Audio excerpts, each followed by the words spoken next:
विभिन्न कमेटियों को लेकर के बात रख चुका है, लेकिन धरातल पर नहीं उतर पाता। देखिए, जो यूजीसी का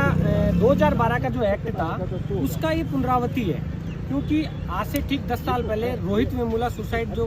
केस हुआ था, उसके बाद में उनके परिवार वालों ने मुकदमा लड़ा, सुप्रीम कोर्ट तक गए। सुप्रीम कोर्ट ने यूजीसी को फटकार लगाई और यूजीसी के फटकार के बाद में यूजीसी ने पूरे देश में सर्वे करवाया और उसी सर्वे के आधार पर ये तय हुआ, पिछले 5 साल के आंकड़े उसमें ये तय हुआ कि 118% जो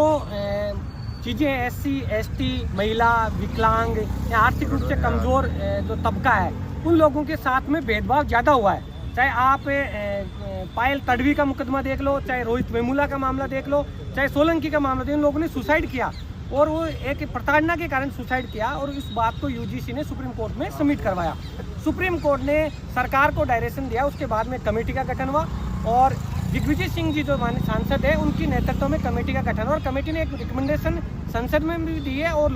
सुप्रीम कोर्ट में भी दी है। उसके आधार पर यूजीसी ने नेम बनाया। इस नेम का सीधा सा उद्देश्य ये है कि एजुकेशन जो संस्थाएं हैं, विश्वविद्यालय हैं देश के, उनमें किसी भी प्रकार का भेदभाव नहीं हो, एक ऐसा माहौल हो जिसमें लोग अपना समानता का व्यवहार महसूस कर सके, किसी धर्म के आधार पर, जाति के आधार पर, लिंग के आधार पर। लिंग मतलब महिला और पुरुषों में भी किसी प्रकार का भेदभाव नहीं होना चाहिए। राम सिंह, आप लोग ये बात तो कर रहे हो, ये अच्छा फैसला है जी, लेकिन ये भेदभाव तो जब आरक्षण लेना होता है तब भी होता है, इस तरह का भेदभाव। देखिए, आरक्षण पे भी जब भी सवाल होता है तो उसको भी एक अलग अलग दृष्टिकोण से देखा जाता है, लेकिन जब इस हम इक्वलिटी समानता संवर्धन एक्ट की बात करते हैं तो इसमें भी सीधा सा ये है कि किसी भी व्यक्ति को, जैसे कोई ओबीसी का हो, चाहे ईडब्ल्यूएस का जो आर्थिक रूप से कमज़ोर है, अगर कोई वर्ग का व्यक्ति उसके जाति सूचक शब्द कहेगा या उसकी बात सुनेगा नहीं, उसको जानबूझ के टॉर्चर करेगा, तो एक कमेटी होगी, कमेटी का हेड ऑफ इंस्टीट्यूट उसका चेयरमैन होगा, उसके अलावा 3 प्रोफेसर होंगे, इसके अलावा स्टूडेंट भी होंगे,